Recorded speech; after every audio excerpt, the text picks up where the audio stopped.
Good evening, YouTube world. I'm your host, Paul Italia. If you haven't already, please make sure you subscribe to my channel. So, what's up, guys? We're back over here on Forget About It channel. We got a lot of things coming up I want to hit on right now. So, guys, next Tuesday, I want you guys to tune in. We got the Junk Family returning with episode 4 going down at 8 p.m. Eastern Time, 5 p.m. on the West Coast. Definitely come check this one out. We're doing a Junk Expo special. We're going to get a bunch of the guests that are going to be speakers at the Junk Expo. Everybody in the community is welcome to come join us on the show. Lots of great content ahead of you guys. We're going to be talking all up about the Junk Expo, what they expect, what the speakers are going to be talking about, and kind of get to learn about the speakers before we get to see them at the expo. And guys, if you haven't already, man, make sure to get over to Matt and Jojo Vic, Sonoma Strong. Get your tickets for the Junk Expo going down October 24th and 25th in Santa Rosa, California. You do not want to miss this one. This one is going to be fire. Of course, Forget About It. Junk Removal is a sponsor of the event. It's got so many great speakers coming. Looking forward to this. I'm hearing people from all over the world are making a trip for this one. So definitely check that out. And guys, if you haven't already, make sure you subscribe to my channel over here. We're trying to hit 500 subs. Putting out a lot of content on a daily basis. We got top dog interviews where I go and I interview all the top people in the industry. Today we got one of those guys on here as well. And also you get to follow me on the day-to-day journey. As I all know, I started my junk removal business, Forget About It Junk Removal, 3 months ago. So come follow me along as I'm on the truck every day, trying to build this up, trying to scale it so I could get some more employees, just showing you guys every step of the way. So I encourage you guys to come and follow along with the journey. So with that being said, guys, I want to introduce tonight's guest. This guy is the man that knows SEO. He is also the guy that made my Forget About It Junk Removal website. So guys, if you haven't already, make sure to get over there and check it out. Forget About It junkremoval.com. He is the owner of Spear Crest Digital. Ronnie Knuckles, what's up, brother? How are you tonight, bro? I'm good, man. How are you doing? Doing great, man. Doing great. So I see Good. lots of big things going on over there at Spear Yeah, Crest Digital, man. I see a new podcast being launched, by yeah. Design podcast. So tell me a little about that, man. How did that all come to be? It's been in the works for a while. We've discussed a podcast internally as a team, and my guys have been pushing me. They're like, "Bro, we need to get more content out. We need to start figuring out ways to do that." So I don't know if you saw, like, we've been kind of making like some funny videos. Like we got a dude that dresses up in a chicken suit, and uh, and I'm like, "All right, look, man, we got time to make these videos. We got time for a podcast." And so I wanted to do mine a little bit differently. I wanted to, there's a lot of podcasts in the junk removal world and marketing world that talk about junk removal or they talk about marketing, and they're kind of, segued into those two niches, which is cool. There's a lot of great value out there, but I want to do something different. And I've got access to a lot of really cool people. And so some of them in the junk removal and dumpster rental industry, and then some of them in the sports world or comedy world, or and I thought that I would leverage those connections and bring them on and have good conversations. So we've got some. We just had a really good interview that we did with Daniel Stanton, who owns Helper Dumpster Rental. Daniel he's 32 years old. He found out he had a pretty aggressive cancer and started fasting. And he didn't eat for 46 days. The man lost Wow. 82 pounds, and on the show he reveals that he's now cancer free. Uh, and he's only known for like 6 months. And so, um, we'll have Mrs. Kentucky is coming on. We've got a former NBA coach, NBA player coming on. We've got a big comedian who had a show on CMT. He'll be coming on. So like just a varying number of people that don't necessarily have to do with junk removal, but could bring value to business or entertainment. And hopefully that people listening will be able to pick something up that they can learn and implement in their lives or in their business. That's really the goal with that. Hell yeah. And I got to ask this, man. So as far as SEO and podcasts, how does that Mm. all flow all in together? That's a good question. So, podcasts allow you to do a number of different things. One of the best backlinks that I ever got for the digital marketing agency was when I did Andy Wine's podcast. I think it is. I'm trying to think of what it is. He's a junk removal guy in Wisconsin. I'm trying to think of the name of his podcast. Forgive me since I don't know that right out of the gate, but I'll look it up before the end of the call. You can get really powerful backlinks from podcasts that get a lot of listeners because it's getting a lot of traffic. So going and being on podcasts or linking your own podcast back to your website is powerful, especially if those things are getting traffic. The other thing is you can actually take the podcast transcript and say you have a guest on like me, for example, or someone else who does junk removal, Matt and JoJo. You can take the transcript of that podcast, pop the video into ChatGPT and say, hey, I need you to pull the transcription off this, and then create a blog and then use that transcription to create a blog. Then you create a blog on your website that links back to, Matt and JoJo or whoever. So now they're getting a backlink and you're getting really unique content on your website through the podcast that you did yourself. And so for us, it's more for like we want to create entertainment. We part of our new, we've got the 5 E's that we're working on. One of those is entertain always. And the podcast is a way for us to do that, to bring entertainment and education to our clients. Now, is there a certain platform that you use for the podcast that you would recommend to everybody? We use Buzzsprout. So I was a co-host on a podcast for a veteran nonprofit for a while. Buzzsprout's nice because it will upload to all platforms. I have a buddy who they do podcast production, right? So he's a videographer. They do video production, podcast production. He's in Lexington, Kentucky. United We Stand. We actually built their website as well. And he kind of recommended like, hey, here's the mics you need. Here's the mixing board you need.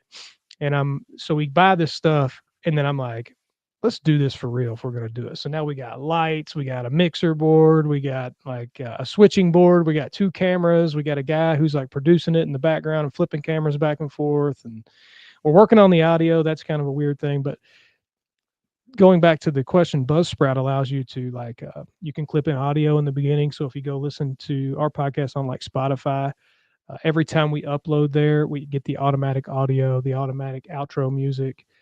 You can, if you get sponsors, like somebody's like, hey, I want to pay you 10 grand a month to be a sponsor on your show, we can do that automatically through Buzzsprout. So it makes it really nice. Very nice, man. So I want for maybe our listeners out there might not know what you do and all. I want you kind of just break it down. What does Spear Crest Digital do for junk removal? So we primarily focus on the organic marketing side. We build websites. That's kind of the base layer foundation of what we do.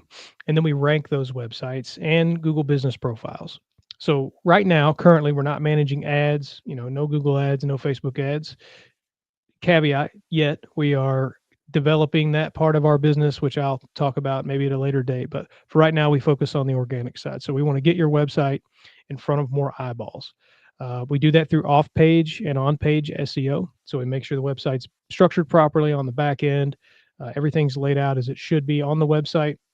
Then we will build backlinks to your website. We'll write blogs to your website. Backlinks and on-page SEO, this is all kind of part of a puzzle. No one thing is going to help you, but everything combined is really going to move that website up.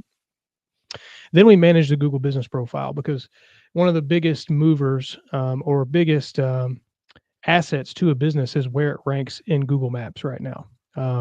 Now, I say Google Maps because that's where a lot of people go, but the reality is SEO is working across all search engines. So what I see over the next, I thought it was going to take longer, but I would say over the next year or two is there's going to be a lot of diversification in search engines. A lot of people are moving to AI. I talked to some people last week and they were like, I don't even use Google anymore. I just use ChatGPT.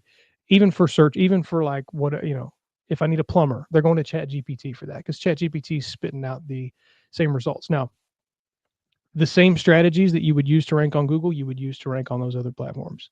High quality content on your website, high quality blog posting, high quality photos. You want to answer the questions well, so that ChatGPT goes, oh, these guys answer the question the best. They've got the best content. We're going to move them up. So this is what we do for our clients. We're watching the market, we're seeing what people are shifting toward, and we're tailoring our services to make sure that we're getting our clients in front of as many eyeballs as we can without ad spend currently. Eventually, we'll be bringing some ad management in as part of our packages.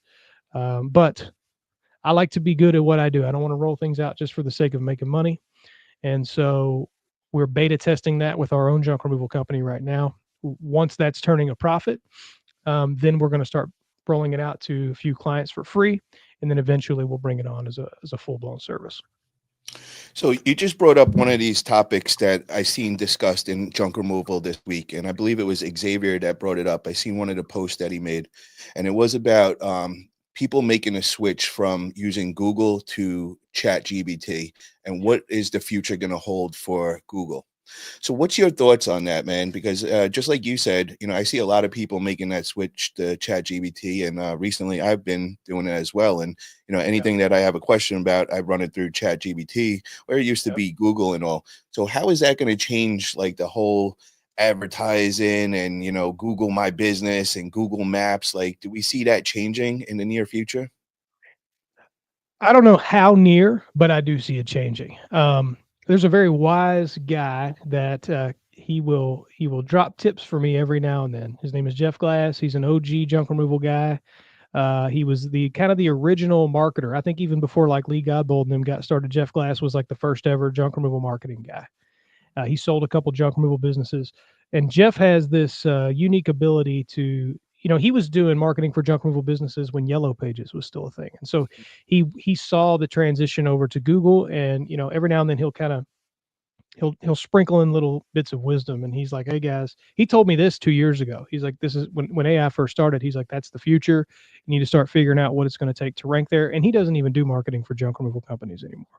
So I've kind of had this on the back of my mind, and I've been kind of just wanting to see when is it going to be the right time to start talking about it, and then to make sure when I start talking about it, I know that what we do will actually help and work, get our clients in front of those people making those searches. So I think Xavier is also a super wise person. Xavier is awesome, and Xavier is always kind of on the cutting edge of what's happening, and he's right. I don't. I think I saw the post. Um, I think that Google is still going to remain king for the time being, but we're going to see it fracture very quickly. I still think they'll retain probably 50% of the market share for a while, especially with the older generation, and they don't really know what AI is or even how to get signed up for Chat GPT, and so they'll still go to Google or some of the other smaller engines. But um, as they age and as their kids start, taking care of the services for them, ChatGPT, I would say over the next 10 to 15 years is going to become the thing.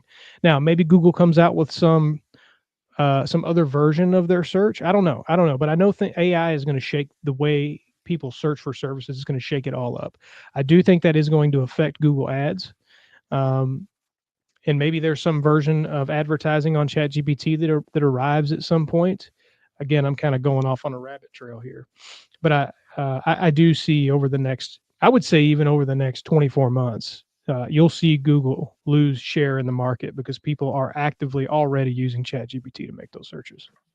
Oh yeah, we got want to say what's up to everybody in the chat. We got my man Drew in the house. We got Andrew in the house. We got Bean in the house. She says, "Hi guys, glad to be here. Love Paul's podcast. Love this is a good convo. Thank you, I'm Bean, for sorry, taking." I've missed her on every time you've had her on. I keep missing it. So Uh, what's up, Andrew? Andrew says, "I use ChatGPT 90% of the time." Yeah, Andrew, I got to say, man, I'm on the same thing, bro. I've Yeah. been anytime my girl uses Google now, I'm always yelling at her. I'm like, ChatGPT is the new way. Gotta adapt now. We It got is. Jamie in the house. What's up, Jamie? Hey, Jeff's in Jamie. the house. What's up, Jeff? How you doing, brother? So, Ronnie, I wanted to let's take a step back now. Let's talk to the newbies out there.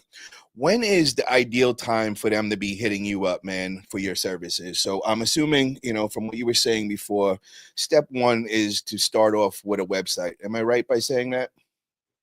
Yeah, I mean, look, I think we talked about this once before, and I think it depends on where you're at. If you've saved money to invest into this business as a startup, and you've got that extra capital to put toward a website, start with a good website. Maybe you don't. You can start build. You can build your own on GoDaddy or Wix or Squarespace. Like I have, as a website guy, it pains me to see that if when people do it for long periods of time. But just to get yourself going until you can afford a good website, perfectly fine. Yes, it's 2025. You need to start with a website, whether that means you do it yourself quickly just to get going and to attach it to your Google business profile, or you pay someone like me to build you out a professional website right out of the gate, like you did, which I think is a wise way to do it if you've got that capital saved up. And by the way, my recommendation is have at least 5 to 10 grand saved up before you jump into any business. It helps. It gives you a little bit of a cushion, a little bit of breathing room when you start to make that happen. And Yeah, so, I second that, man. I'm right in that stage right now, and I couldn't yeah, imagine if I didn't have like a bank behind me, what I'd be feeling right now. The anxiety, the stress. I mean, oh yeah, especially if you're financing and you're doing all these other, you got all these payments and you're not making much business and you're just spending a lot of money at the beginning right now. It does get a little nerve wracking and all that. But that's how I so did it. so when we first start off and everything, what should they get when they contact you? Like, is there different websites, like different websites? Like, kind of let's go over everything so that people know, like, when they contact you, what they're asking for and all.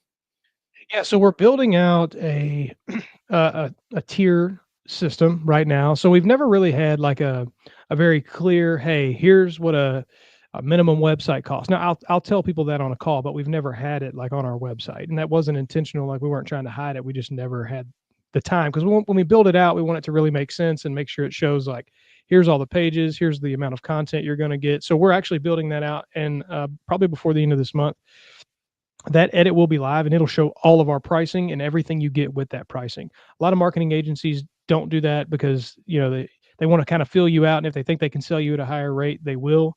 Um, for me, it's just like here's the pricing. If you're not ready for it, that's fine. We want to work with clients that are ready for it.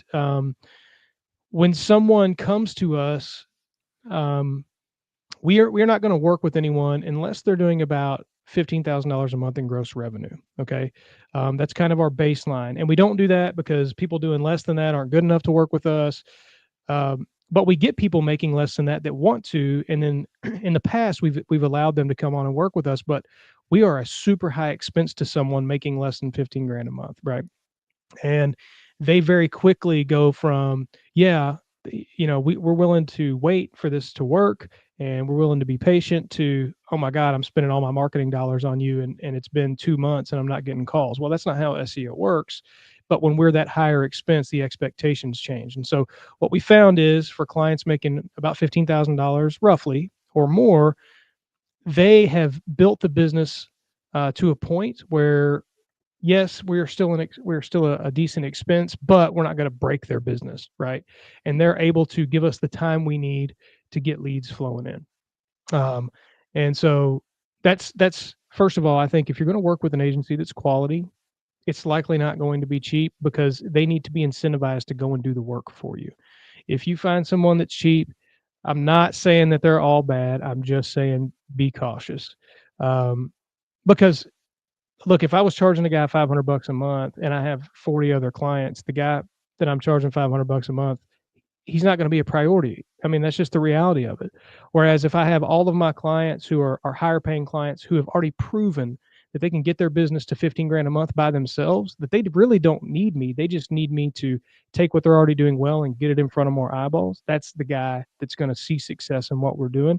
And that's the kind of client that we want to work with because that's the guy we're going to get results for because he's already proven it. He's already grinding. So Drew says, I use Google Maps first if I want to find a type of local business. And that brings me to this question. How important is Google Maps compared to Google business profiles? These are the same thing. So Google Business Profile and Google Maps are they are the same thing. Oh, duh. Yeah. Yeah. So they now there is a difference between like Google Maps and Google Business Profile and organic SEO. They Okay. are, in my opinion, 100 times more important. If I'm going to go search on Google, and I still make Google searches, like we just had really bad floods in Kentucky and like tornadoes, and my roof got damaged. I know a roofer, but my basement got flooded, And so I'm like trying to find someone that can repair a basement window. So first thing I did was go to Google just out of instinct. I don't have the ChatGPT app on my phone yet. You would think that I would, doing what I do for a living, but I use my computer. So long story short, I go straight to the maps, and typically it's like I might skip the first guy and I'll go down to two or three. I don't know why I do that. It's just that's who I am, because I own a business, and sometimes the first guy, he might have 500 reviews, and I know that he's going to be top tier, high level pricing, and depending on where I'm at financially at that time, I might go, all right, I'm gonna go down to number two or number three, and then I'll call number one at the end after I've gotten some quotes and just kind of see where it's at. I don't know. That's just how my brain works. So um, people do that. I mean, that's where if they're going to go to Google, they're going to go to the maps first, and you will still get traffic organically. I think that the data shows, and I could be wrong here for the 2025 data, but the 2024 data showed that about 20 to 30% of search volume goes to the organic, that only like the top three though of the organic search results. So if you're not in those top 3 to 4, your chances of getting clicks are minimal as far as the organic goes. Lewis Vanderhook shared a meme a long time ago that says, if you want to bury a dead body, put it on page 2 of Google, because nobody's going to page 2.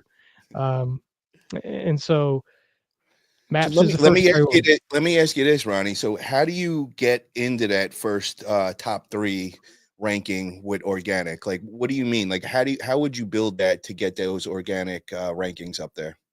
So the first thing is there's a lot of factors that play into it. You first need a really good website that has good on page SEO. You know what I mean? Like I'm going to try to break this down step by step. It's going to be long winded, so bear with me. The website needs to be structured well. You need to have about 1,500 to 2,500 words of content, relevant content. Don't go into ChatGPT and tell it to write you 1,500 words about junk removal. Now, you can do that for framework, but you need to change about 50% of it yourself so that it's humanized. Okay. 1,500 to 2,500 words. That's kind of step one. You need an H1 tag that describes your service well. And then you need multiple H2 tags, H3 tags, H4 tags. I know this is more technical stuff, but I'm building it for you so you kind of understand what all goes into ranking in the top 3. You can have as many H2 through H6 tags as you want, as long as they are in descending order. So you can have, as long as they're H1, 2, 3, 4, 5, 6, you can have as many of those 2 through 6 you only want one H1 tag per page. Okay. So let's assume that you have a good website built. You've got that content in there. You've got good, clear photos. You don't have the words aren't hard to read, so you don't have like neon green letters on top of a dark green background. Like it's easy to read, so that the Google bots, when they crawl it, they can pick up the keywords and all that. Once you've done that, like an agency like us will come in and then begin to build high quality backlinks to the website. Okay. Backlinks are links from other websites that when you click them, redirect to your site. So I'll use like a citation link as an example. So you know what Yelp is? Yelp is a citation, but you get a backlink from Yelp. So in your Yelp profile, it'll say, visit Forget About It Junk Removal today, and then it'll have your URL there. Or when you click that URL, it goes to your website. That's a backlink. Now, that's a very simple version of a backlink. We go out, we look for local backlinks first. We try to find schools, and we've even hit up prisons before and got backlinks from prison systems, and super powerful too, because there's a lot of visitors going on there to put money on people's books. And so, we offer discounts to the prison system workers, and they allow us to get a backlink. So there's a number of different ways we go and we get these backlinks for our clients. Over time, Google sees, oh, this site has a bunch of credible links from these other sites that trust this site. We need to trust it too, is essentially how it kind of works. Again, this takes time. Google only crawls and indexes about every 30 to 45 days. So as they're crawling and indexing and seeing these links, they're going to see that these other sites that they already trust you, and then they're going to move you up in the ranking. Now, that's one piece of the puzzle. The other piece is we can do this through multiple different facets. You want to be putting fresh content on your website. Now, that doesn't mean you want to be changing your photos or your primary content all the time. It means you can trickle in service pages or service area pages. And then you can also be writing blogs. So I So, really like blog let me writing. just stop you there for a second. How Sure. often should a junk removal company update their site? You said it crawls every 30 to 45 days. Should we do that every 30 to 45 days? Do some sort of update? You should be posting at least one blog once a month. Okay. As far as updating the site, like changing out photos or swapping out word content, no, you should do that matter of fact, I wouldn't do that for as long as you can. As long as Google likes the content, right? So, like, if you do all this, you build out the content, and you're still not ranking well, and then, by the way, we can do a free website audit at any time. I don't charge people for that, and I can tell you, hey, you need to freaking redo your content, or it's hard to read, and that's why Google's not picking up on your keywords. Once you get that done, though, like, it's good, but you need to be adding content consistently each month. I like blog posting to do that because you don't have a 9 million page website, which you don't necessarily need. Um, and you're talking about relevant things that Google likes, and you're building your credibility with them. So blog posting is how I would do that. I got to ask you this, man, because this is where it gets a little confusing. Because where is the sweet spot as far as how many pages your website should have? Because I kind of started seeing myself. Because at first, I was like, oh, I have like 10 to 15 pages and all. Yeah, But then when I started adding all the services on, I started realizing like, oh my God, you could really start hitting on a lot of pages. you can. And before you know, I mean, what are we at on mine now? We're probably like 25, 30 pages or something. Yeah, I think you're close to 30 now. Yeah. So look, this is a difficult question. I don't necessarily know if there's a limit. I think you should ask yourself, do I have so many pages that it's going to be hard if when people land on the page to be like they're going to feel overwhelmed and maybe they don't take any action because there's too much going on. There's too many pages. Like when they click our services drop down and there's 50 services and they're like, oh my God, I don't even know where to start. I'm going somewhere else. That is one risk in having too many pages. But here's the positive side of having a lot of pages. Say you've got a page built out for hoarding cleanouts. We'll just use that. Um, when someone is in your market and they type in, hoarding cleanouts, Sonoma, California, and you have a really well built, high quality content hoarding cleanout page, there's a good chance that your page is going to rank very high for a hoarding cleanout keyword because it's not a highly searched keyword.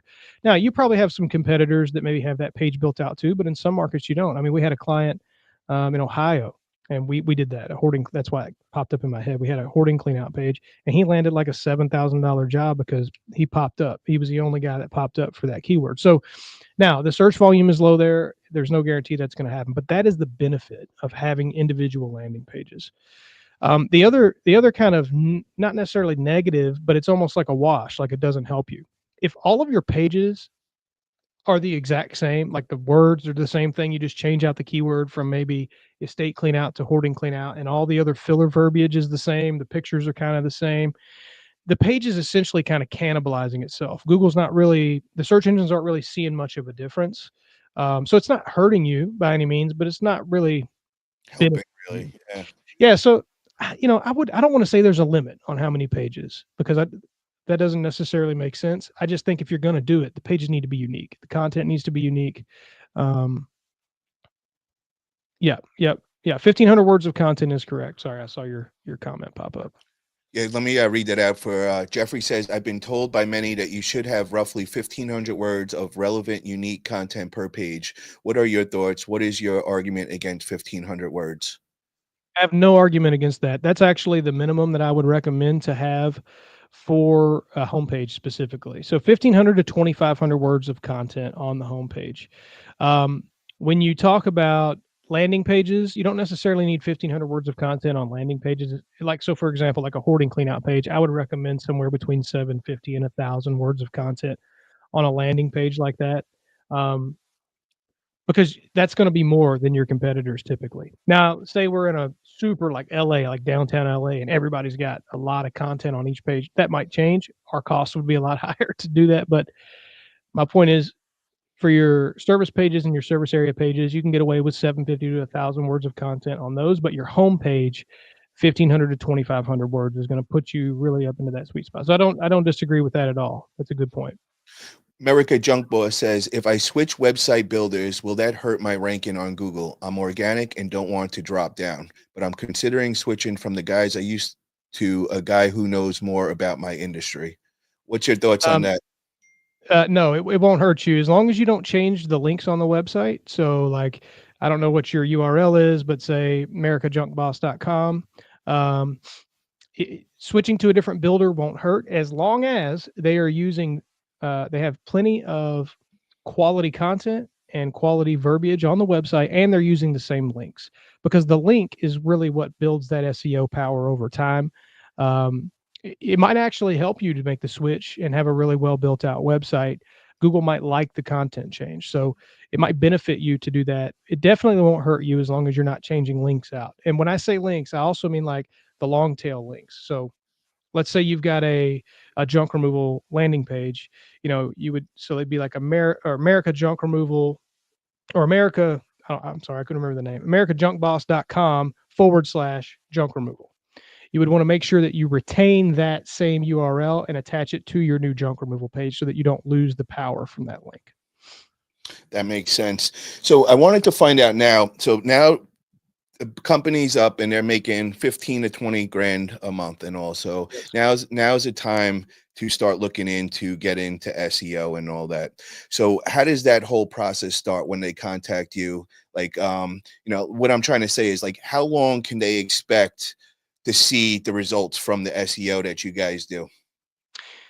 Man, that depends on a lot of different factors, but I'll walk you through the process kind of completely here, and I might use some different markets as examples.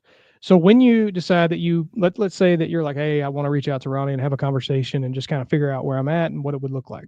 So the first thing that we're going to do is we're going to qualify. We're going to have a qualifying conversation. We called it a discovery call, where we kind of talk about who we are. Like, we walk you through our journey. We started in junk removal, and that got us essentially pushed us into marketing unintentionally, and that's how we came about. So we know the junk removal game. Um, then from there, we're going to make sure that you're qualified. So we're going to make sure you're around that $15,000 to $20,000 a month mark, and not that you just had a $15,000 month, but all your other months you've only done six. We got to make sure you're consistent. Once we realize that you're qualified and that we think we'd be a good fit, and we're not already in your market, we'll then go in and do the market research. So we're going to look at your current heat map. Where are you actually ranking in Google Maps? Not when you search from your phone logged into your own profile. Where does Google show that you're ranking? What keywords are available in your market? How many people are actually searching for junk removal Sonoma, California? We're going to do all that research and put it all together. And then from there, we're going to come to you with a proposal based on your competition, the keyword volume, all that. Um, and then from there, it really depends on the competition and which keywords are available. I'll tell you this: I've heard a lot of people say that if you're in a market under 150,000, you're going to struggle to rank, or you're going to struggle to drive in business, even if you don't rank well. My most successful client is in a market of around 110,000 people. And here's the difference: that guy is a freaking hustler. So he's out all the time marketing his business on the ground, building relationships with contractors. Every single dumpster, he's a dumpster rental guy. So similar industry, a little bit different, but he's building the relationships. And he's given us, he's been our client for like 17, 18 months now. When he started, he was doing around, I think he was doing around $16,000 a month. He just did like $125,000 last month. He hasn't dropped under $60,000 a month in almost 6 or 7 months. Now we can't take all of the credit because he's a hustler. But what we do combined with him out there on the ground pushing and growing, now he's doing over six figures a month in his dumpster rental business, and he's in a market of 110,000 people in Central Kentucky. And so my point is, anybody can make it happen. It's just how bad do you want it? And if you're going to work with an agency, you need to give them time. Now, I have come into markets and I have gotten people in the top. Savannah, Georgia is a good example of this. That guy's actually moved on to a different industry, but we got him in the top three like in 75 days. And then he ended up going into residential trash later on. But anyway, we can make it happen very quickly. It can also take somewhere between 6 months and a year. It's funny. I had a guy in Kansas, and he was he reached out to me. He'd been it'd been like I think we're on month 4 or 5. He's like, bro, we're still kind of like dead for real. We're not. And I'm like, bro, you're so close. The data was showing. I could see that he was like about to bust through that bubble. Like he was getting really close to being number 3 for like a pretty good radius. The next month, he was like, I can't keep a can in my yard. Like, I'm renting everything out. Um, and since then, he's been so busy, I can barely get a hold of him. And so it's like, it just depends, it's hard for me to come in. And if any marketer comes in and they're like, in the first 90 days, we're going to get you in the top three, or in the first 6 months, we're going to get you in the top three. I used to do that. We'll get you in the top three between 90 days and 6 months. There's no guarantee, but what we do on the front end is we do our best to nail down that market research to try to give you a timeline. I always tell people this: stick with me for 6 months. If you don't like me, you don't like the data that we're giving you, you don't like the service, I'm not going to be mad if you walk away. I'm not going to make you sign a contract, but I'm not going to be mad if you step away. No Limit says, I think if you want your business to succeed, a lot of business and junk removal needs to learn how to master their own work and watching it grow. Don't make it complicated. Less is best. Mr. Yee. Thank you, Mr. Yee, for that, brother. So 100%. now we start, so I hire you for SEO. We start working and everything. So you're saying like 3 to 6 months you'll start seeing the returns and all. What can they expect, as far as like the SEO returns? Is it like 2x, 3x, 4x? Like what is like the average, junk removal company? So, yeah, around 3 to 6 months, you'll see that you should be making some money off of what we're doing, or getting pretty close to it, right? So it could depend on the market. If you're in Los Angeles, I'm just going to tell you, it's going to take you maybe 2 years, right? Like if you're in downtown LA, there's so many like small towns around there that also have hundreds of thousands of population and a bunch of keyword searches. It's going to take longer. Um,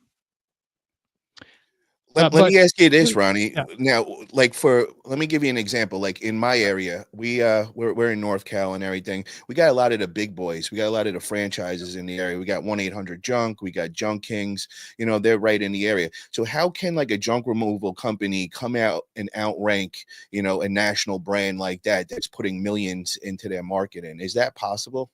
yeah, we outrank them all the time. It's there's a lot of different things. Again, location relevance plays key. So having the location attached to your business really helps in the maps. And so like let's say 1-800 Got Junk, or one of these big franchises is in your area, but maybe they're not like in the heart of the city. Maybe their location is outside of the city. You can outrank them. We outrank them very often, because they're not putting a lot of money toward their Google business profile. Like they have an internal marketing team. Their stuff gets power because they're a national franchise. So like their websites rank high because they've got 150 websites or 200 websites or however many, I don't know how many franchise locations they have, but they're able to draw power from their own internal network. That doesn't mean they can't be outranked. It just means that when they come into a market, they rank really quickly because they bring that power with them. But if there are other competitors in that market that are doing the work, doing the right things on the off-page and on-page SEO, we'll outrank. We outrank them in a number of markets. That's good to know. And Jeffrey says, if I don't see results after 6 months, do I get a refund? I guess he's No. talking about if you like hired for SEO and you weren't seeing the results after like 6 months and all. How would you go about like that if you're having problems with like, what if you like in a place like LA, like you're saying, and it's just really hard to get in to crack that top three and everything. How do you go and how do you deal with that situation? Well, the first thing is we wouldn't set the expectation of 6 months. I would tell you, hey, you're in LA, you're in downtown Atlanta, you're in Miami. It's going to take a more significant amount of time for you to rank. So if you're going to do this, just know it's going to take time. Also, I never guarantee anything at 6 months. Any SEO agency that says I guarantee you at 6 months you're going to be ranking in the top three, maybe they get lucky and you are, but also there's a chance that you're not going to. So we make no guarantees. That's just typically where we see the ball moving. And sometimes, like I said, sometimes before then, sometimes it could take longer. By the time we've gotten to the 6 months, we've put in a lot of work. We've paid team and labor, and like it's not just me over here on my computer doing this, or we'd never be able to scale. So no, we don't do any kind of refunds. I will tell you this. I'll tell you this quick story. We had a client. It was our fault. We underestimated their market, and they had been with us for 6 months, and this is for you, Jeffrey. They had been with us for 6 months, and it wasn't their fault. Like they weren't really doing all the things they needed to be doing, but it was really because we underestimated the market. So what we did was we did the next 6 months for free. So I didn't give them any money back, but I was able to like, hey, we're not going to charge you, and we'll just do it for free over the next 6 months. We kept doing the same thing. By the time we got to the end of the next 6 months, I proved via the data. So I don't fluff any data. I pull data off of Google Business Profile directly and directly off the website. So it's not like I've got some obscure system. Like our clients have access to the same exact systems. Um, that we got them like 85 leads in a 90-day period. So I'm like, all right, look, now it's working. I got you 85 leads. And they still weren't, they were like, well, I think they have a sales problem, maybe. I'm not 100% sure. And so we ended up cutting ties at that point, which is kind of vulnerable for an agency to say. But we did the right thing and we gave them 6 months for free. So if it's our fault, like if we underestimate a market, or maybe we don't do what we say we were, like, say I told you it's going to take a year and it doesn't, we're going to work to get you the results for that same period of time. That's, again, we don't make those guarantees. It was a while ago when we started with them, and I had told them by 6 months you'll see results, and they hadn't, and it was on us. So we did the right thing, gave them the next 6 for free, got them results, and then when we broke the relationship, it was friendly. Like, we're friends with them. There was no problems. Everybody was good, but they were in a much better position than when they started with us, and that we were able to do that and feel good about it, if that makes sense. So I hope that answered your question. Ronnie, what are some of the toughest markets to crack with SEO? Like, give me 3 of them, like that you've been like, oh wow, like these are definitely a lot harder than most. I would say, surprisingly, Atlanta, Georgia, any part of Atlanta too, like any suburb of Atlanta or Atlanta itself is very difficult to crack. Tampa, Florida is surprisingly very difficult to crack. Phoenix, Arizona, there's a lot going on there. There's a guy who somehow cracked the code in Phoenix, Cade Swallow. I think he sold his business. Really good friend of mine. But he was like doing his own SEO, like writing his own blogs and linking his YouTube videos and like doing all this stuff back before it was like cool to do. And he ranks really, really well. But Phoenix, Tampa, and Atlanta are the 3 that stand out. Of course, LA and New York City. I mean, that goes without saying. Chicago, those are the 3 What biggest. makes like Atlanta and Tampa like like so hard? Is it the competition? It's just so saturated. It's saturation. Okay. It's just dense. It's dense. You have a lot of population, so you can be successful there. So you've got a lot. I don't know how many people are in Atlanta. Millions of people, I think. I think Atlanta's got a few million people. The problem is you've got everybody, all the big franchises, plus probably another 100 junk removal companies, and they're all like right on top of each other. And a lot of them are working with agencies. Now, I'm not saying that you can't be successful there. You can, and we can get people in the top 3 there, but it is going to take a significantly longer period of time than it would be if I were working with someone, say, in Chattanooga, Tennessee. It's just a different ballgame. Now, I'm in Louisville, Kentucky. We're 1.5 million population, and we do really well here. There are markets where you can get into millions of people. There's just certain pockets like Atlanta and Tampa. Tampa's an odd one. I would think that Tampa wouldn't be that bad, but it's Florida, so it's warm, and there's so many contractors down there that'll do this work. And you know what it is? It was one of the hottest spots for the last like 3 years where everybody was flooding to move in. It's actually going the opposite now. Everybody's moving out now. Too many hurricanes. Yeah, that's it, bro. So I wanted to ask you, so what is one of the most important ranking factors for local SEO in 2025? I think that what I'm seeing is, I think the shift is kind of getting away. So backlinking was the big thing for a long time, like high quality backlinking, which I still think is an important factor. But I think that having good on page quality SEO, or I'm sorry, I kind of said that backwards. Having good quality on page SEO is really the most important thing right now. AI likes it.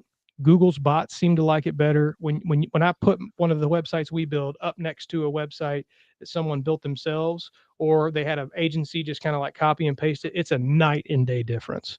How the search engines prefer it. I think that having good high quality photos, videos, and word content is the name of the game. Also, frequency in which you are posting on your Google business profile. You Yeah, can speaking of yeah. that, what is the frequency? Should I do once a week, twice a week? What is the deal with that? So look, different marketers are going to tell you different things. We have beta tested a thousand. By the way, I saw Jeffrey's comment. I want to respond to that at some point, but I'll answer this question real quick. Um, uh, we like posting 4 times per week. All right. And then we like, so 4 times per week, 3 weeks out of the month. And then I like to take the last week of the month off and not post for our clients at all because I want to give the Google bots time to kind of catch up.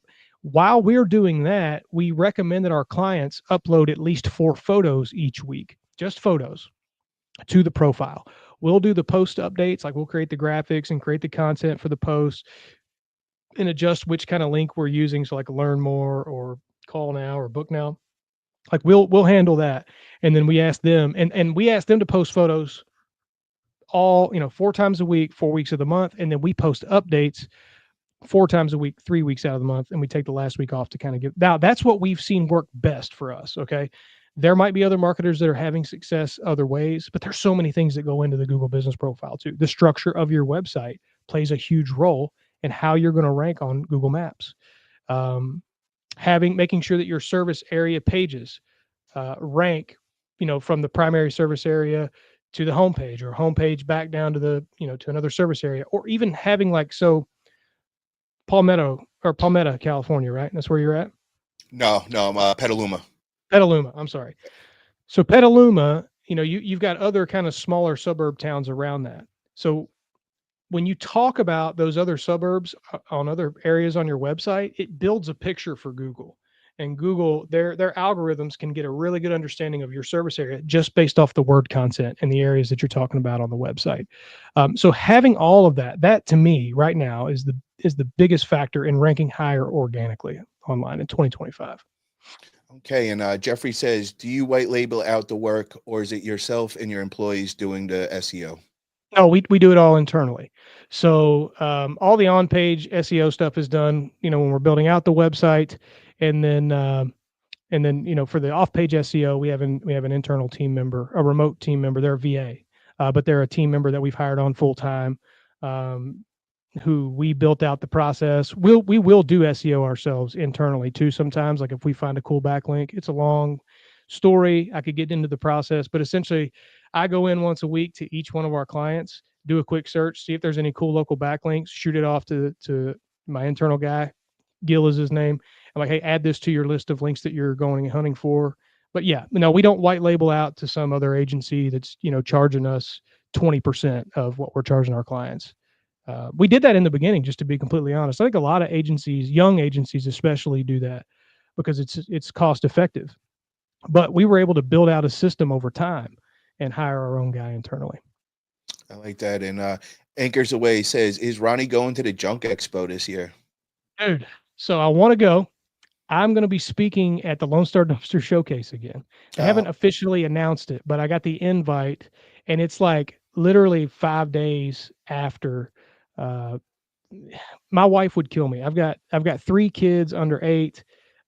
If I try to do that and I'm gone like 2 weeks back to back like that, it's going to be tough on her. So I don't know 100% just yet. My guess is probably not because I have to go speak at that event in Texas. But for everybody else, guys, if you haven't already, get over to Sonoma Strong, October 24th and 25th. The Junk Expo is going down, Santa Rosa, California. Everybody come through. It's going to be an amazing event. I'll be there. I'm one of the sponsors as well. So many great speakers. Definitely some great networking event for anybody in the junk removal industry. So definitely get over there and get your tickets for sure. Agreed. It's going to be a sick event. I hope I can make it. It's just a tough commitment for sure. Now, I wanted to ask you, how do Google reviews actually impact rankings? Like, are they very important and all? They are important. They are important. The thing that people get hung up on a lot is the number of reviews.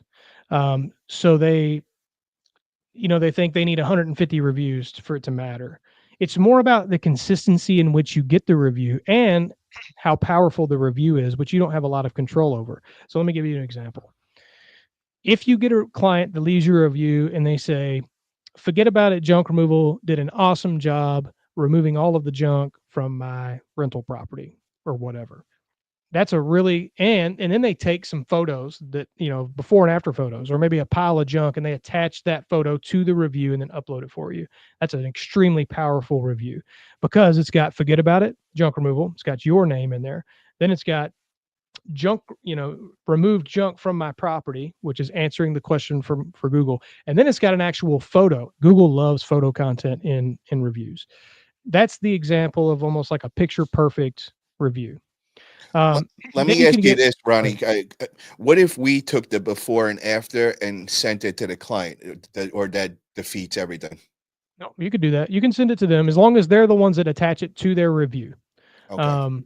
Now, that's kind of as you're scaling and at scale, that would be difficult to do. But if you can, I know guys that always ask their clients, "Hey, would you mind taking a picture of, the junk and attaching it to your review?" And they get pretty good results doing that. Now, some people will tell you they're going to leave you reviews and they don't. You know how it goes. Bro, I gotta say that, man. I've been going through so much like heartache with that, man, because I'll go over and aboard. I come so close with these people. We just do so much extra right there on the spot. They're like, "Oh yeah, we're gonna send. We'll give you a great review," and we send it right there, trying to get them to fill it out Yeah, right there. But they're like, "We'll do that as soon as you leave and everything," and then it never happens. Or yeah, like I'd say 2/3 of them forget or something, and then I'll send a follow up the next day, like, "I don't know if you got the review link. Just in case you didn't, here it is again," and then nothing. And I'm like, yeah. bro, I thought we had this 100% in the bag. They were giving us the review and everything, and then Yeah. I've got that quite a bit often, and everybody keeps saying do it right there on the spot, but it's Mhm. hard to do that. Like we send it right there. We're trying to get them to do it right there, but it just I don't know. I haven't It's got tough. it. Yeah, I think one of the issues too is like a lot of people aren't logged into Google on their phone. And that then so you send them the review link and then they click on it and it's like it needs them to log in. They're like, I ain't fooling with this, and they don't It's remember their passwords or they haven't used yeah, it. yeah, they're like, you'll be all right. I think that's one of the issues we see. One thing that I tell my clients is give them 2 review touch points while you're on the job. So when you get to the job, if you say, "Hey, can you leave us a review while we're here working?" and then you ask them again at the end, that it's like it gives them pressure, but not so much pressure that it's awkward. But if Yeah. you ask at the beginning, then they've already kind of got it on their mind. So maybe they'll go and they'll get that password figured out before you leave. And then when you ask them at the end, maybe they're already logged in or they've already taken care of it. So I don't know. That's just a little bit of a trick. Reviews are important. I think if you can get 2 reviews a week, that's way more powerful than getting 50 reviews one week and not getting any for the next 3. So it's try to build out something in your process where not only are you consistently asking for the review, but you're consistently landing at least 2 reviews a week. That's kind of that sweet spot. And it over time, as you get to 150, 200 reviews, they don't become obsolete. They still matter. But you'll get there quicker if you just have like a consistent process that you nail every time. I got to say, I've been doing pretty good at that. I've been getting 2 to 3. I mean, I guess I am getting a little greedy, and I'm trying to get all of them and all. But Get as many as you can. Just be consistent with it. Don't get too many and then not be able to get them for a consistent period of time. I like this question Jeffrey has. How important is YouTube when it comes to SEO, and how would you utilize it? Very good question, Jeffrey. Super important. YouTube is owned by Google. Google likes YouTube. AI likes YouTube. So kind of like what we had talked about as we're adding in, your site and adding in service area pages or service pages. You don't have to get crazy, but talk to potential customers about that service. So I'll just use hoarding cleanouts again because it's on my brain for some reason today. But say you got a hoarding cleanout page, you pop on your iPhone, you can set it up nice too. Like you can set up lighting or do whatever, and then just talk through what a hoarding cleanout service looks like. We arrive on site, we do the estimate. This is how we do the estimate. If you agree to the price, this is how we do the job. You're just walking through the service. Um, and then you upload that to YouTube, and then you attach that YouTube, you can even embed it right onto the website where it'll show kind of the thumbnail right on your website page.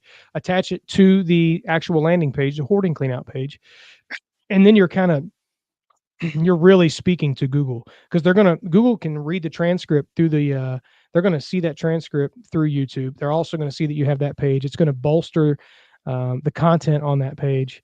And you can also, link. You can get backlinks off YouTube. You can link back to your website from your YouTube channel. YouTube is highly, highly important for SEO. And I recommend all of our clients do it. And now here's the one thing, I'm not going to go out here and create YouTube videos for them. If they create the YouTube videos, we'll embed it for them. And then we'll also tell them like, hey, here's what you kind of need to do, which is like we did with you as we are talking through, like, hey, these are the kind of videos you need to create. And the longer those videos go, they need to be entertaining so that you keep your clients' attention. But the longer they go, the better for the SEO. You don't want to get out here and just ramble forever because you want it to capture your client's attention. But anyway, Yeah, that's what I've been doing to find the videos is whatever videos that do good on YouTube. Those are the ones that I'm looking to embed on my page, because obviously people are clicking them and it's getting people's attention. So those are yeah, the videos that you really want to embed on the page and get some good results from. for sure. Okay, now what else did I want to? There was a couple other things that I wanted to touch on. Is there anywhere else people could hit you up or get in touch with you? What is the best way to get in touch with you if they want to get a website or talk to you about SEO? Best way is really add me on Facebook, shoot me a DM, Ronnie Knuckles. You'll see my beautiful face. You can send me a DM there, add me as a friend. If for some reason you don't do that or you'd rather send an email, you can email me at ronnie@spearcrestdigital.com, or you can go to our website, spearcrestdigital.com, and fill out a form. So we'll do like a free website audit. You can fill out that form, or you can just fill out a contact form. I'll get it, and so will a couple other people here in the office. So we'll definitely reach out to you. But Facebook is the quickest way, most because I'm on there all the time, posting on the podcast, posting on the Spear Crest Digital page. So I'll get it. Might take me a minute to get back to you, but I will see it on Facebook. If you'd rather leave an email or send an email, Ronnie@spearcrestdigital.com.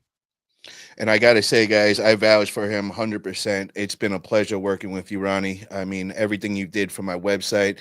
There was a couple. I think Andrew Thompson made a post, and he was like, "Everybody put up your sexy website." So I put up mine, and I think I got like the most likes under the post and all. And Oh yeah, everybody, yeah, I saw that.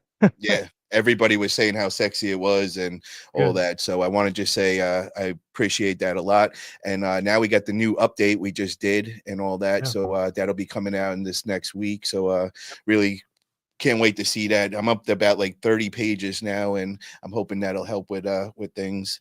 And my last question that I want to leave off with is so for a company that's growing and all, where should they put their money first? Should it be going into SEO or should they be going into like pay per click ads? Let me ask you this question. Are you asking me in regard to digital marketing or just overall? So like I'm Over. new. Okay. Don't spend any money on digital marketing when you're starting out. Spend $0 on digital marketing. That's my recommendation. You can get to $10,000 to $15,000 a month and never spend a dollar on digital marketing outside of having a good website, right? So maybe you get a professionally built website and you get your Google Business Profile set up. So maybe you pay the money to have a professionally built website and set your Google Business Profile up yourself.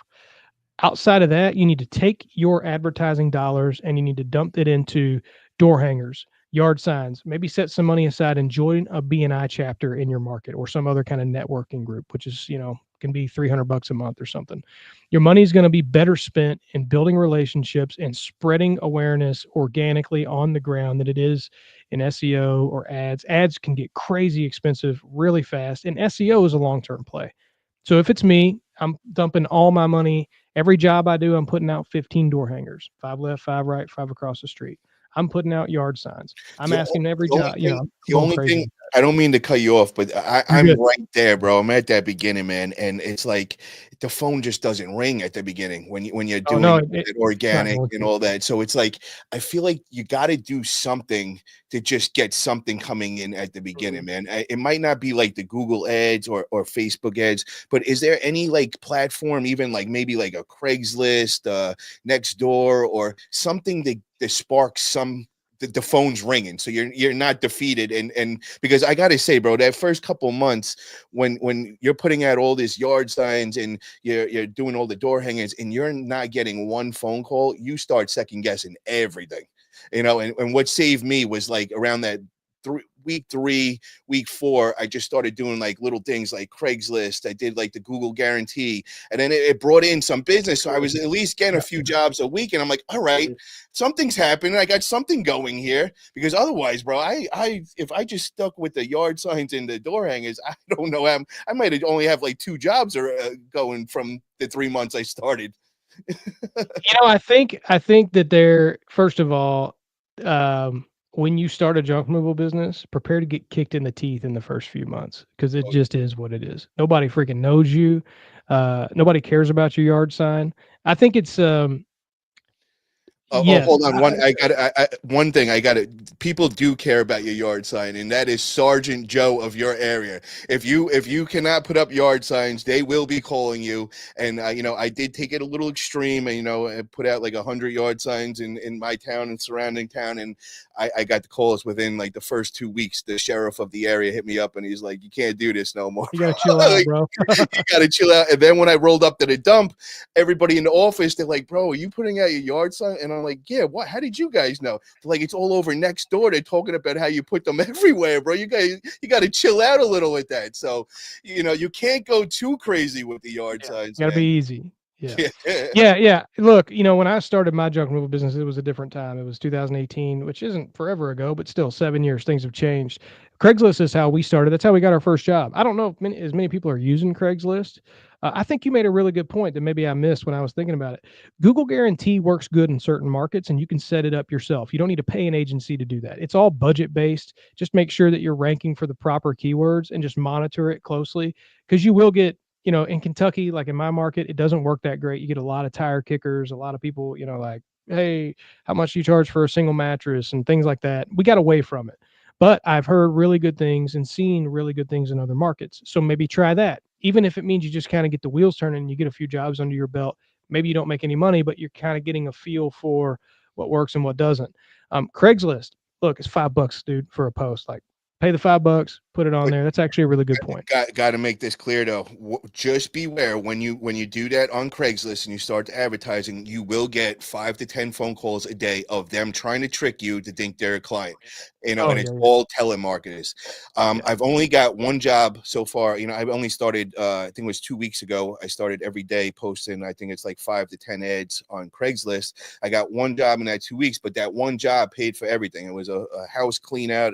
I did really good on it. But for the rest, I haven't been getting no phone calls, just telemarketers. And I mean, they do you dirty. You're in the middle of a job right now, and then they're like tricking you, making you think you're a client. So you're on the phone with them for like 3 minutes before you realize they're not even a client, and they just tricked you for that time, and then you just hang up on them. So just beware of that. But what I did do is, like you said, the Google guarantee kind of gave me a lifeline at the beginning. But you got to watch with that, because I keep getting these phone calls like, "Oh, I see you take free mattresses." And you're just like, bro, there goes $60 right there on that lead and all that. And you got to dispute the charges and all. But, that did give me that lifeline where it just was like, all right, I'm building my Rolodex. I'm at least getting some new clients, that I could start an SMS campaign in a couple of months and all that. But, I think a lot of you guys forget what it's like when you first begin and you're just out putting out yard signs and door hangings, and that phone ain't ringing, and you're sitting there thinking like, damn, man, I got, and I paid off my truck and all, but I keep thinking, damn, if I had to pay like $1,500 a month to have that truck, and oh my God, bro, I would be going out of my mind. So, yeah. I hear people say like SEO it's a long-term game, and it is. Don't get that twisted. But guess what? Everything in business is a long-term game, especially in junk removal. It's just a long-term game, and you're going to get your teeth kicked in for the first year, maybe 2. I mean, hell, I've been in business. I don't run that junk removal business anymore, but they still get their teeth kicked in sometimes. Yep. It just is what it is. Prepare to eat crap for the first 6 months. It just is. But stay consistent, man. Don't lose heart, because there are people out there that are losing heart, and you're gonna way exceed them. But you just gotta know you're gonna have to bump your head and bleed for a little while. But eventually that'll scab up, and you'll do just fine. And another thing that I also is it matters what time of year you come into it. Oh yeah. When I first got into it, I knew I was coming in a slow season. So what I was saying in my head was like, this is a perfect time for me to learn. I'm not looking really to make money and be profitable right away because I know it's going to be slow at the beginning. This way, I get a couple of jobs a week and I'm learning. I'm getting the experience and all. This way, now when we're starting to come up the warm weather, I got like 4 or 5 months under me. I kind of got my basics of how to handle everything, and I'll be a little more ready at things. And I just seen in the last couple of days the weather's got a little better, the phone's starting to ring a little more, so it definitely made me feel a lot better and all. But I am definitely curious to see what other platforms work, because I've also seen like everybody like, oh, Angie's List or Craigslist never works, no good. So I'm listening and I'm like, well, if everybody's saying that in the industry, maybe it will work now because maybe nobody else is using that shit. So Oh, I'm trying to experiment and see where I could find the new business and all. look, man, I'm not gonna hate on anybody for doing that. I think first of all, I got screwed from it was Home Advisor back then. Angie's Leads took over Home Advisor, but you're a business owner, man. You're going to have to figure it out yourself. Maybe you figure out it works for you. I don't know. So definitely test the waters as a new business owner. Set some money aside. Don't spend that money on ads or SEO. I will say that no matter what, don't do that because it's going to take time on either of those routes. Maybe put $1,000 back and try Angie's Leads. Maybe plan on losing that $1,000, but maybe you don't. Maybe you make some money, right? So again, experiment, test the waters. Every market is different. Things work for certain businesses that don't work for other businesses. Maybe you like certain things that another guy doesn't like, and so it works for you.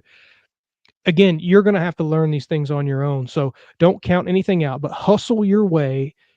Prove to yourself that you can get yourself to $15,000 a month, and then from there you can go look. It doesn't have to be me. It can be real. There's a lot of good high quality agencies out there. Then they can help take you up to that $30,000 $40,000 a month mark. And a good agency is also going to be able to consult you, right? So they're going to be able to give you advice. I would really look for agencies that have experience in the junk removal industry. There's some great ones out there. I mean, you mentioned Xavier earlier. He's a killer. Lewis is another one. And these guys are competitors of mine, but they're so good, man. There are a lot of really good people out here who will take care of you, but you need to make sure that you can afford it and that you're not going to start with them and cancel with them 2 weeks later because they're expensive. You got to give them the time to do what they do. Yeah, and I agree with you on that, man. I really truly believe stick with somebody in the junk removal industry that's got the experience. They know how to cater everything to that. They know exactly what you need to know and where you need to reach out to. And Jeffrey says, Paul, what categories do you have active on your LSA ads? In my opinion, only keeps the best categories active, deactivate the less attractive categories. Hold on, I gotta fix my screen real quick. I think my camera shut off on me. Hold on 1 second. Oh man. The categories what I just learned, and this is in the last couple of days, is I had 6 services up there. I just went down to general junk removal because what was happening was I was getting all these like free mattress calls and I couldn't understand why. And I was talking to my boy and I'm like, dude, I got like 3 phone calls today for free mattress pickup. I'm like, who's calling up looking for a free service from anywhere? And he's like, well, bro, he goes, I looked up your company. He goes, it comes up that that's what your service is, free mattress removal. Yeah. So I went in and got rid of that on the Google guaranteed and everything. And I just keep it the general junk now. And I got rid of all the other services. So I Yeah. think And that, that's the caveat. That's the one caveat to Google Guarantee. It's like making sure that, you have everything categorized properly and you're not just blowing money. exactly, because yeah, with those Google ads and all, you could really, really blow through money Oh, yeah. Oh, very, yeah. very quick. I see exactly what people are talking about, and especially like when people are just calling around and price shopping and all that. And if you stay on too long and say the wrong keywords, up you just got price, and now you got to go dispute that as well. So, Yep. all right, what does Jeffrey say? One wants to pay $60 to Google for someone calling to get rid of one TV. Yeah, 100%, bro. Totally with that. All right. Well, I want to thank you for coming on today, Ronnie. I really appreciate it, brother. And guys, if you haven't already, make sure to check out Ronnie's new podcast, By Design Podcast. When is the next show on?